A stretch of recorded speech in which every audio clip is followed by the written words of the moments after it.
하늘의 문을 여소서, 이곳을 주목하소서. 주를 향한 노래가 꺼지지 않으니 하늘을 열고 보소서. 이곳에 임재하소서. 주님을 기다립니다.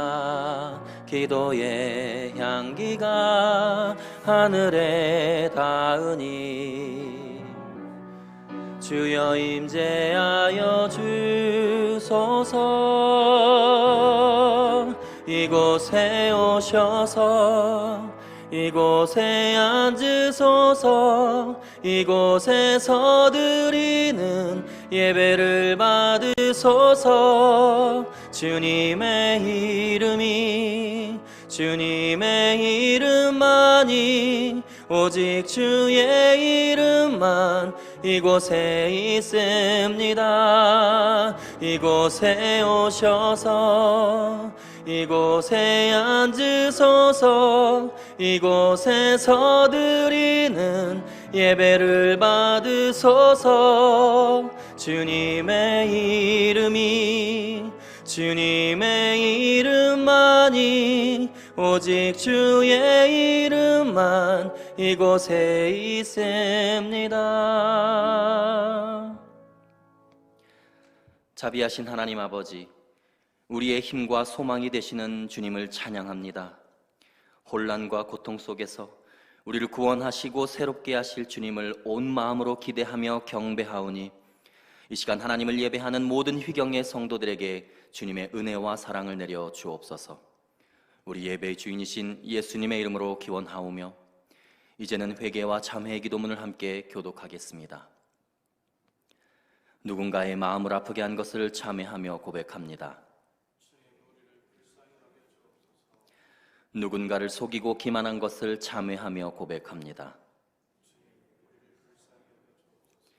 그리스도인답게 행하지 못함을 참회하며 고백합니다. 하나님께 불평하며 불순종했던 것을 참회하며 고백합니다.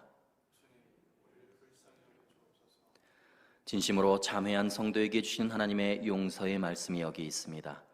예수께서 이르시되 나도 너를 정죄하지 아니하노니 가서 다시는 죄를 범하지 말라. 아멘.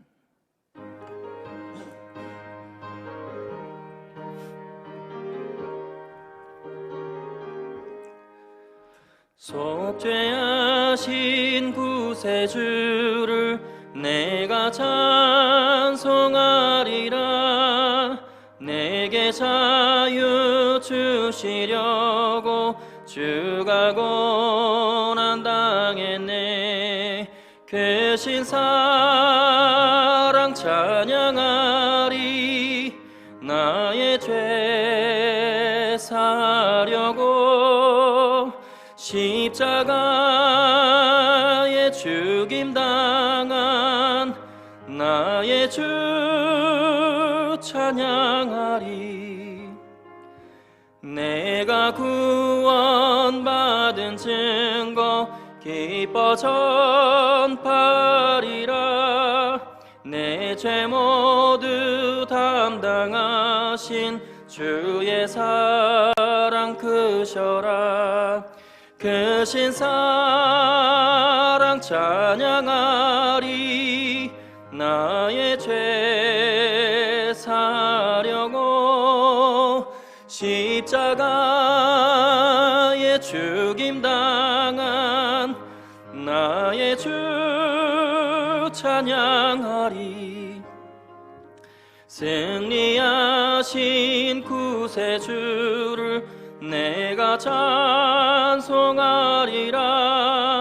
죄와 죽음 지옥 권세 주가 모두 이겼네. 크신 사랑 찬양하리. 나의 죄 사려고 십자가에 죽임 당한 나의 주 찬양하리. 찬양하리. 고마우신 구세주를 내가 찬송하리라. 죽음에서 생명으로 나를 인도하셨네. 크신 사랑 찬양하리. 나의 죄 사하려고 십자가에 죽임당한 나의 주 찬양하리. 이 시간에는 모든 예배자들이 같이 마음을 모아 하나님께 기도하겠습니다. 죄 가운데 죽을 수밖에 없던 이 죄인을 불쌍히 여기시는 나의 하나님, 이 죄인을 사랑의 보혈로 깨끗이 닦아서 구원을 선물하신 예수님, 그 놀라운 사랑을 잊지 않도록 기도 가운데 동행해 주시는 성령님이시여, 우리의 인생이 자신의 유익만을 위해 살아가는 인생이 아니라 주님과 다른 이들에게 기쁨이 되는 인생을 살게 하옵소서. 전염병의 확산이 멈추지 않는 이 어두운 상황 속에서도 봄볕을 받아 활짝 피어나는 꽃처럼 우리도 하늘의 빛을 받아 이웃에게 밝은 기운을 전하며 살게 하옵소서. 코로나19로 인해 고통당하고 있는 이들을 긍휼히 여겨주시고 두려움에 짓눌려 있는 모든 이들에게 주님의 자비와 평안을 내려 주옵소서. 무너진 나라의 경제와 국민의 불신으로 인해 생긴 상처들을 치유하시고 주님의 능력의 손길로 이 민족을 회복시켜 주옵소서. 주님의 놀라운 은총을 통하여 우리 사회와 전 세계에 주님의 평안을 허락하시고 모든 국민이 속히 일상의 안정을 되찾을 수 있게 하옵소서. 성전 예배를 사모하는 휘경교회 교우들의 간절한 기도를 들으시고 속히 응답하여 주옵소서. 우리 주 예수 그리스도의 이름으로 기도하옵나이다. 아멘.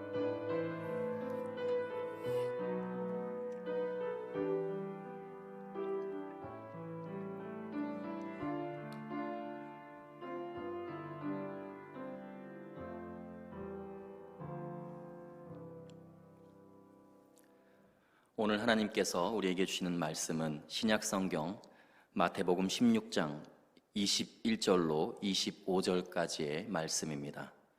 신약성경 마태복음 16장 21절로 25절까지의 말씀입니다. 제가 하나님의 말씀을 봉독하겠습니다. 이때로부터 예수 그리스도께서 자기가 예루살렘에 올라가 장로들과 대제사장들과 서기관들에게 많은 고난을 받고 죽임을 당하고 제3일에 살아나야 할 것을 제자들에게 비로소 나타내시니 베드로가 예수를 붙들고 항변하여 이르되 주여 그리 마옵소서. 이 일이 결코 주께 미치지 아니하리이다. 예수께서 돌이키시며 베드로에게 이르시되 사탄아 내 뒤로 물러가라. 너는 나를 넘어지게 하는 자로다. 네가 하나님의 일을 생각하지 아니하고 도리어 사람의 일을 생각하는도다 하시고 이에 예수께서 제자들에게 이르시되 누구든지 나를 따라오려거든 자기를 부인하고 자기 십자가를 지고 나를 따를 것이니라. 누구든지 제 목숨을 구원하고자 하면 잃을 것이요 누구든지 나를 위하여 제 목숨을 잃으면 찾으리라. 이는 하나님의 말씀입니다.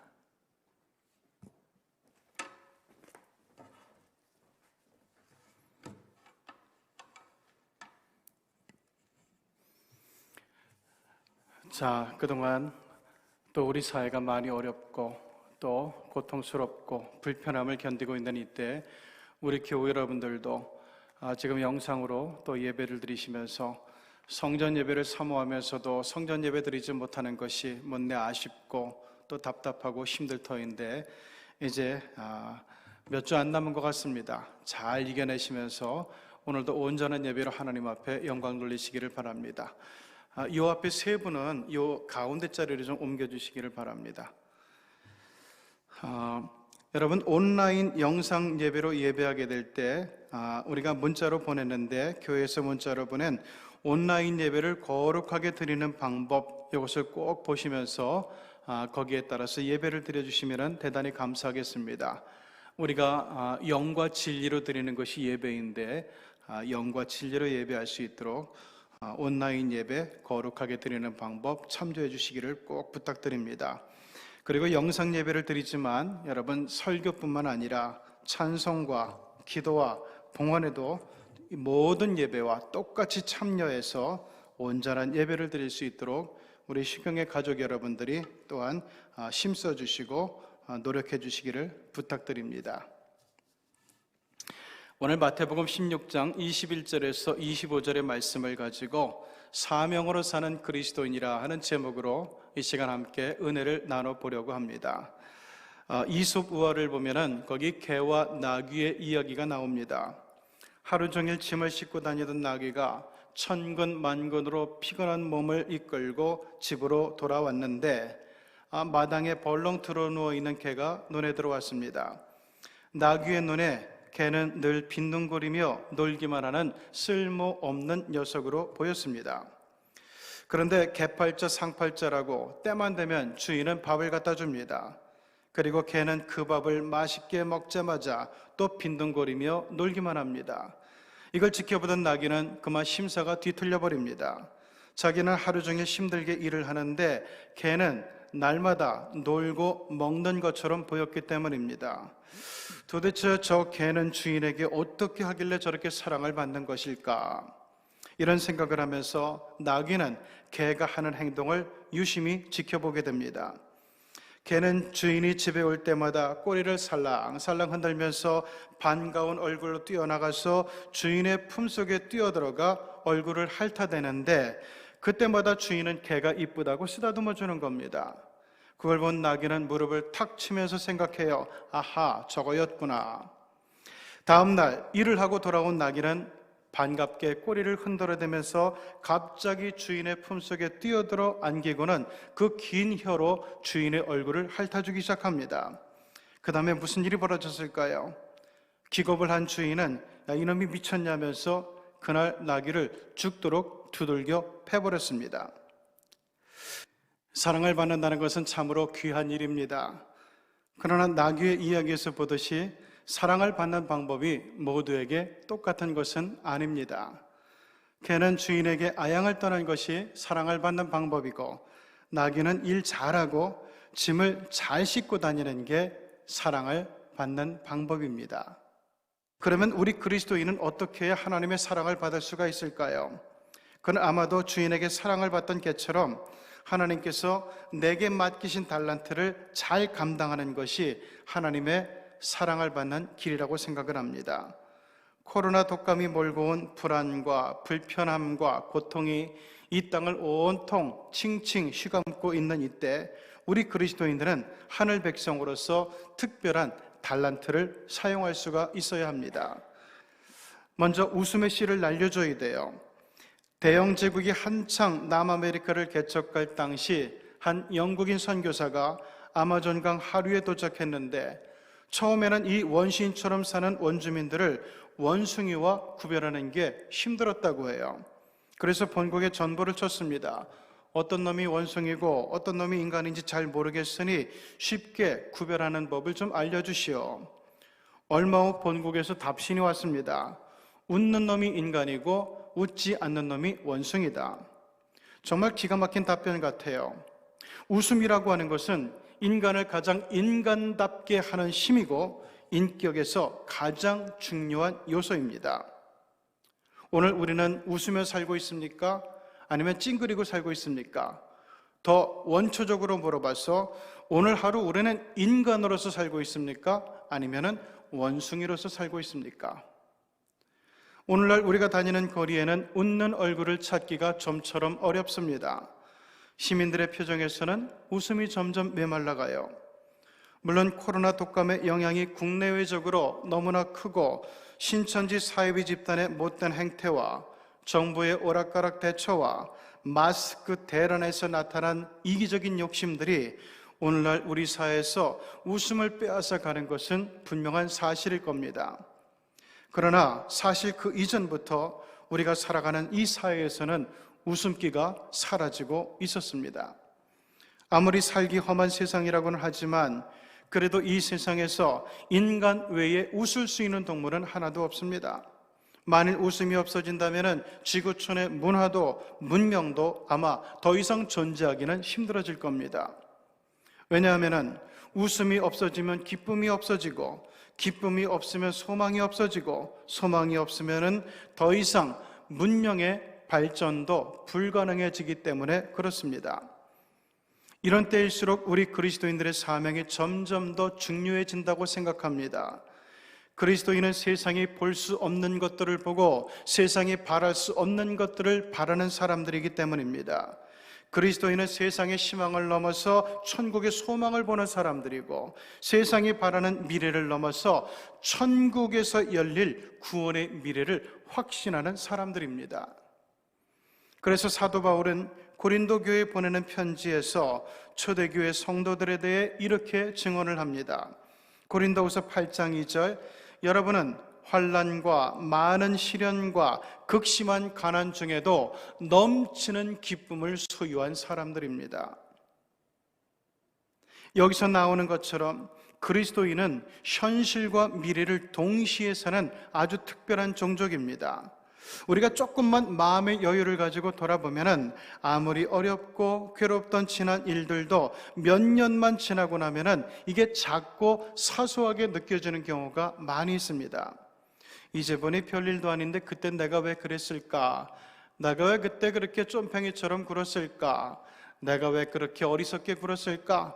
내가 왜 그 사람에 대해서 이렇게 마음을 단단히 걸어 잠그고 있었을까? 후회할 때도 많습니다. 왜 이렇게 몇 년의 시간이 지난 후에 우리의 심정이 변했을까요?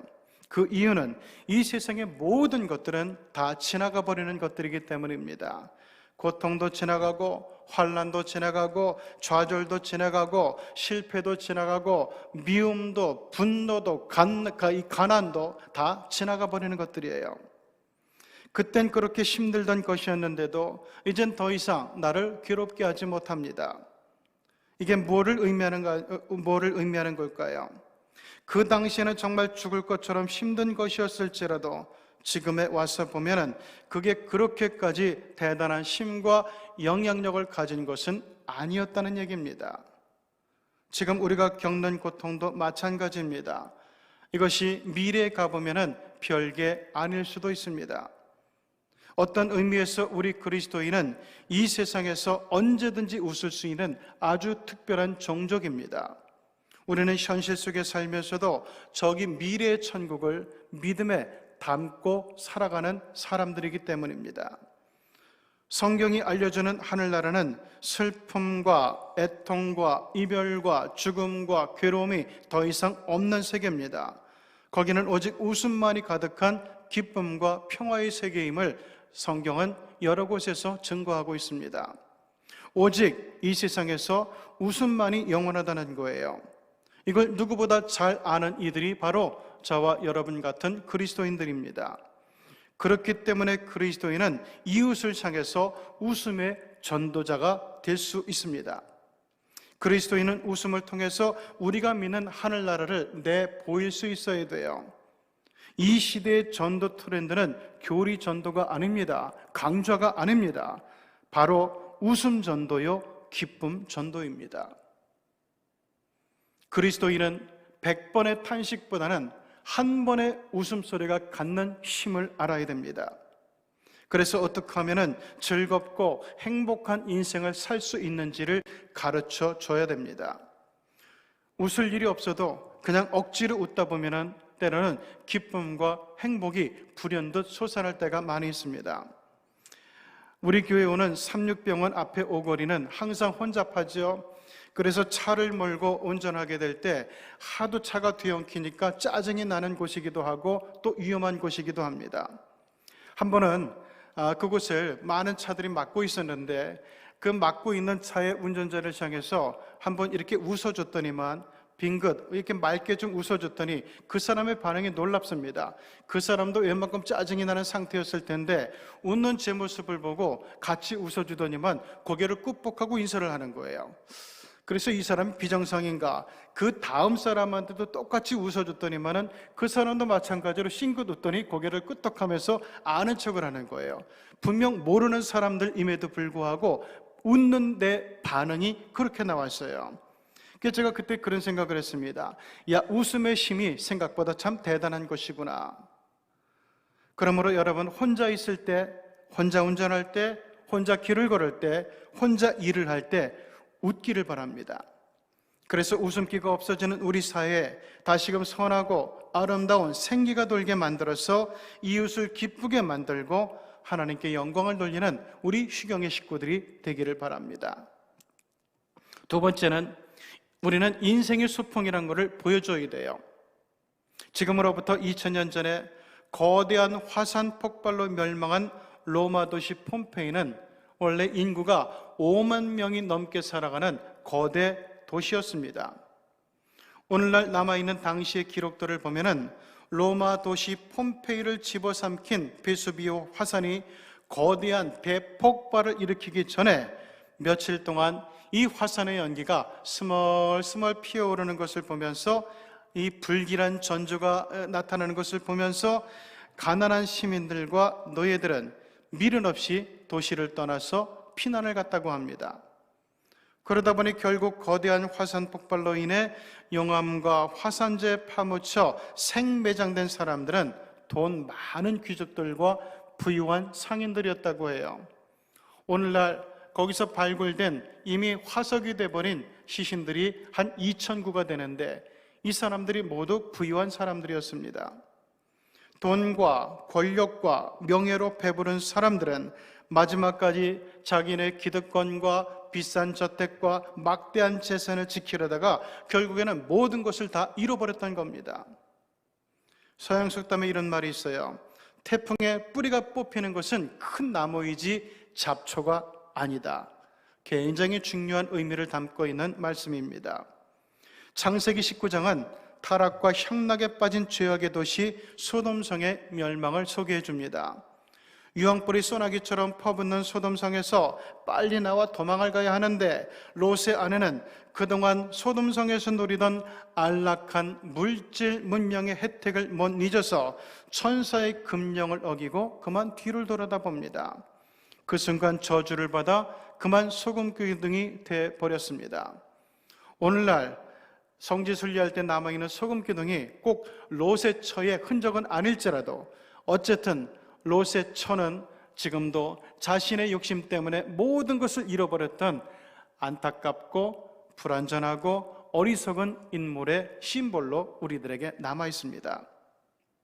모든 인류는 아름다운 지구별에 잠깐 소풍을 나온 여행자들입니다. 여기서 소풍을 끝내면은 우리는 다 하늘로 돌아가야 됩니다. 그래서 우리도 죽으면 소천한다고 표현을 하죠. 우리가 이 지구별에서 소유한 것들은 여기 있는 동안에 잠시 빌려 쓰는 것임을 알아야 돼요. 돈도 사람도 집도 명예도 마찬가지입니다. 이건 우리가 여행 중에 묵는 호텔에서 사용하는 헤어 드라이기 같은 거예요. 그게 아무리 좋아 보여도 그것보다 훨씬 중요한 게 나 자신이고 내 여행 자체입니다. 추운 겨울에 험준한 산을 넘어가는 한 남자가 있었습니다. 살을 애는 찬바람을 맞으면서도 그 남자의 얼굴에는 웃음이 가득했어요. 오랫동안 준비해온 중요한 거래를 성공시키고 큰 돈을 벌어서 돌아오는 길이었기 때문입니다. 그런데 날씨가 점점 흐려지면서 갑자기 나빠지더니 심한 눈보라가 몰아치기 시작합니다. 삽시간에 지척도 분간할 수 없게 된 거센 눈보라 속에서 우왕좌왕하던 남자는 다행스럽게도 작은 동굴을 발견하고 안도의 한숨을 돌립니다. 하지만 그것도 잠시. 눈보라 속에서 온몸이 흠뻑 젖은 남자는 그대로 있다가는 얼어 죽을 게 뻔했습니다. 남자는 필사적으로 나뭇가지를 모아서 불을 붙이려고 애를 씁니다. 그러나 눈보라에 젖은 나무는 좀처럼 불이 붙질 않아요. 불쏘시개가 시급한 상황이었습니다. 그때 남자는 그동안 고생해서 모은 돈다발을 품에서 꺼내어 주저없이 불쏘시개로 사용하기 시작합니다. 그 돈다발 덕분에 남자는 따뜻한 모닥불을 피울 수가 있었고 무사히 아침까지 버틸 수가 있었습니다. 아침이 되자 밤새 심하게 불던 눈보라가 그치고 산에서 고립된 사람을 찾던 구조대는 모닥불의 연기를 보고서 그 남자를 구조할 수가 있었습니다. 이렇게 가진 돈, 그 아까운 돈을 다 태워버렸지만은 남자는 조금도 아까워질 않습니다. 이렇게 생각합니다. 내 목숨과 내 미래를 이 싼 값에 샀으니 이건 남는 장사 아닌가? 얼마나 지혜로운 생각인지 몰라요. 그러나 많은 사람들은 인생에서 돈 많이 버는 것을 자신의 꿈으로 삼고 목적으로 삼고 돈을 얼마나 벌었느냐를 성공의 척도로 삼으며 살아갑니다. 하지만 세상을 살며 얻은 소유 중에서 어느 것 하나도 실상은 내 것이 아닙니다. 가족도 그렇고 집도 그렇고 돈도 그렇고 지위도 다 마찬가지예요. 이 세상을 사는 동안에 내게 잠시 주어진 것을 그저 보관하고 있을 따름입니다. 눈보라를 견디는 남자처럼 돈이 아니라 자신의 삶 자체에 투자하는 그 지혜가 우리에게도 있어야만 할 겁니다. 사도 바울은 디모데에게 이렇게 권면합니다. 디모데전서 6장 9절을 보면은 그러나 부유해지기로 결심한 사람들은 유혹과 올무와 여러 가지 무분별하고 해로운 욕망에 빠지게 됩니다. 그것들은 사람을 멸망과 파멸에 빠뜨립니다. 돈을 사랑하는 것은 온갖 해로운 일의 뿌리가 됩니다. 어떤 사람들은 이 사랑을 추구하다가 믿음에서 벗어났으며 많은 고통으로 온통 자기를 찔렀습니다. 자, 그럼에도 불구하고 돈이 중요하지 않다는 얘기는 아무도 할 수 없어요. 돈 없이는 불편해서 못 사는 세상을 우리가 지금 살아가고 있기 때문에 그렇습니다. 그럼에도 불구하고 돈보단 우리 자신이, 우리의 삶이, 우리의 죽음의 순간이 훨씬 더 중요하다는 얘기입니다. 요즘 코로나 독감 때문에 이래저래 잃는 것이 많은 세상입니다. 그러나 정말 중요한 것들은 아직 그대로 남아있음을 봅니다. 내 자신, 내 인생, 내 건강, 내 생명은 아직도 건재합니다. 게다가 우리 그리스도인들은 믿음도 소망도 그리고 미래도 여전히 건재합니다. 그러므로 지구별에서의 우리네 소풍이 흔들릴 이유는 하나도 없는 겁니다. 인간은 살다가 언젠가는 죽는 존재입니다.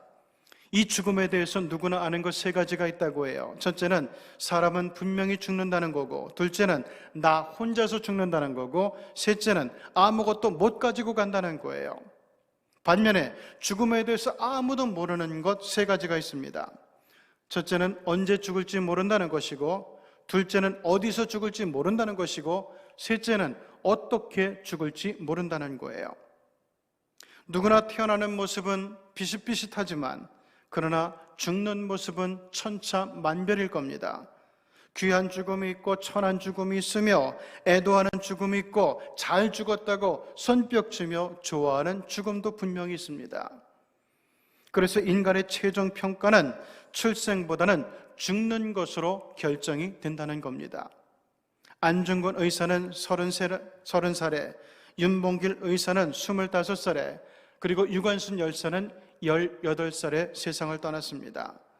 우린 그분들의 죽음을 순국이라고 말하면서 지금까지도 그분들의 죽음을 기리고 애도하고 있습니다. 왜 그럴까요? 그네들의 죽음이 얼마나 거룩한 죽음이었는지 우리는 다 알기 때문에 그렇습니다. 그리스도인도 그래야 돼요. 경건하게 살고 거룩하게 죽겠다는 생사의식이 있어야 됩니다. 이게 그리스도인의 기본 사명이요 임무입니다. 우리는 이 사명을 통해 이런 게 너무너무 많다고 탄식하고 불평하는 이 시대를 향해서 지금의 삶은 소풍에 불과하다는 인생의 진리를 가르쳐 줘야 됩니다. 지금은 사순절입니다. 고난주간을 앞두고 예수님의 사랑과 고난의 행적을 따라가면서 그 의미를 경건하게 새기는 주간입니다. 오늘 본문의 말씀을 보죠. 마태복음 16장 21절. 그때부터 예수께서는 자기가 반드시 예루살렘에 올라가야 하며 장로들과 대제사장들과 율법학자들에게 많은 고난을 받고 죽임을 당해야 하며 사흘째 되는 날에 살아나야 한다는 것을 제자들에게 밝히기 시작하셨다. 22절. 이에 베드로가 예수를 따로 붙들고 주님 안 됩니다. 절대로 이런 일이 주님께 일어나서는 안 됩니다 하고 말하면서 예수께 대들었다. 23절. 그러나 예수께서는 돌아서서 베드로에게 말씀하셨다. 사탄아, 내 뒤로 물러가라. 너는 나에게 걸림돌이다. 너는 하나님의 일을 생각하지 않고 사람의 일만 생각하는구나. 다가오는 고난의 실체를 누구보다 잘 알면서도 인류에게 웃음과 기쁨과 소망의 미래를 선물해 주시려고 기꺼이 고난 속으로 속죄와 대속의 죽음 속으로 들어가신 예수님에 대해 묵상을 할 때 우리는 그리스도인의 진짜 정체성이 무엇인지에 대해서 한 걸음 더 가까이 다가갈 수가 있습니다. 옛날 양양에 있는 낙산사 앞에 그 바위섬이 있는데 거기 가서 낚시를 즐겼던 적이 있었습니다. 한 번은 거기서 낚시를 하고 있는데 5살짜리 아이를 데리고 아버지가 올라옵니다. 그런데 이 사람들 분명히 놀라운 사람들인데 각각 그 비닐 주머니를, 비닐 봉지 하나씩을 들고 올라오면서 병뚜껑도 줍고 소주병도 줍고 우유종이도 줍고 이러면서 올라오는 거예요. 그러자 그 5살짜리 아이가 뭘 알겠습니까? 아빠, 우리가 놀라워서 왜 이런 걸 해야 돼? 하고 투정을 합니다. 그러자 아빠가 그런 얘기를 하는 거예요. 여기는 사람들이 소풍 오는 곳인데 보기에 깨끗해야 기분 좋게 소풍을 즐기다 돌아갈 수 있잖아. 그러니까 우리가 사람들 기쁘게 해주면 좋잖아. 이러면서 휴지를 줍는 거예요. 근데 그 5살짜리 아이가 아빠의 이야기를 들으면서 그러는 거예요. 아, 그렇구나. 이해했는지 못했는지는 모르지만 그렇구나 그러면서 아무 말 없이 아빠를 따라서 휴지를 줍고 올라오는 거예요. 자, 이분들은 놀라운 사람들이에요. 소풍 온 사람들입니다. 안 해도 될 수고를 했어요. 어떻게 보면은 기꺼이 고난을 당했다는 얘기죠. 자, 그런데 이 사람들이 손해를 봤을까요? 아니요. 그 5살짜리 아이를 보면서 주위 사람들이 얼굴을 쓰다듬고 얼마나 칭찬을 해대는지, 야, 너 참 대단한 아이구나. 너 참 귀한 일을 하는구나. 참 내가 너한테 배운다. 그러면서 이 아이를 칭찬하는데 이 아이가 아는지 모르는지 하여간 얼마나 뿌듯해하는지 몰라요. 그 모습을 바라보면서 이 아빠의 마음도 그냥 그 얼굴 표정이 그대로 나타나는 거예요. 그 기쁨과 뿌듯함이. 아마 이 사람들이 그냥 왔다 간 것보다, 그냥 와서 놀다 간 것보다 그 쓰레기를 주우면서 사람들을 기쁘게 해주면서 훨씬 더 즐겁고 의미 있는 소풍이 됐을 거라고 생각을 합니다. 저도 그 부자를 보면서 그때부터 어디 놀러 가면은 꼭 이 검은 비닐봉지를 챙겨서 가는 게 하나의 습관이 되었습니다. 자, 그때 그 낙산사 아들과 어린 아들과 아빠를 보면서 하나님께서 뭐라고 말씀하셨을까를 생각해 봤어요. 아마 하나님께서 이러지 않았을까 생각합니다. 저들 부자가 누구든지 나를 따라오려거든 얘들처럼 좀 살아야 된다. 만일 나 때문에 손해본 게 있다면 그날에 내가 반드시 찾아줄 것이라고 오늘 본문의 마지막 절에서 우리 주님은 말씀하고 있습니다. 우리도 이 말씀을 명심하면서 오늘도 열심히 웃고 사랑하고 또 섬기면서 이 소풍의 기쁨을 널리 퍼뜨릴 수 있는 하늘 백성이 되기를 주 예수 그리스도의 이름으로 축원합니다. 기도하시겠습니다. 하나님 아버지, 이모저모로 어렵고 힘든 세상을 살아가는 이때 우리 하나님의 백성들이 정말 우리 하나님의 소망과 우리 하나님이 주시는 사랑을 안고 살아가는 우리들이 다른 시각을 가지고 다른 관점을 가지고 하나님 또 우리 그리스도인으로서의 특별한 달란트를 가지고 이 세상에 정말 웃음기가 가셔가는 이 세상에 웃음을 공급해주고 기쁨을 공급해주고 소망을 공급해줄 수 있는 그런 하나님의 백성들이 되게 하여 주시옵소서. 우리가 이 세상을 향해서 하나님의 백성들로서 우리의 사명을 감당해 나가게 될 때 이것이 수고이고 어떻게 보면 고난이기도 하지만 그러나 우리 주님께서는 우리들의 수고와 만약 우리들의 손해본 것이 있으면 그날에 내가 다 갚아주겠다고 말씀하신 것을 믿습니다.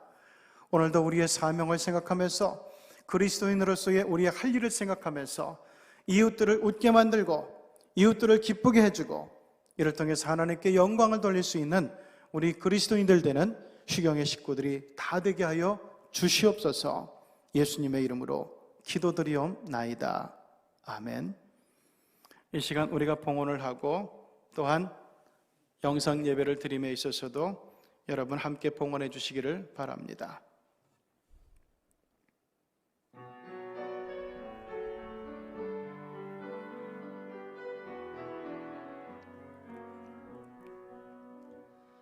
너의 가는 길에 주의 평강 있으리.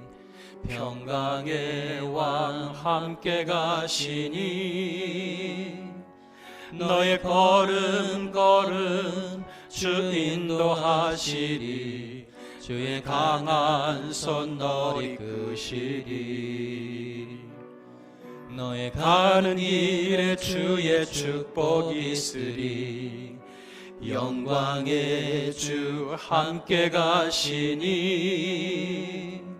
내가 밟는 모든 땅 주님 다스리리.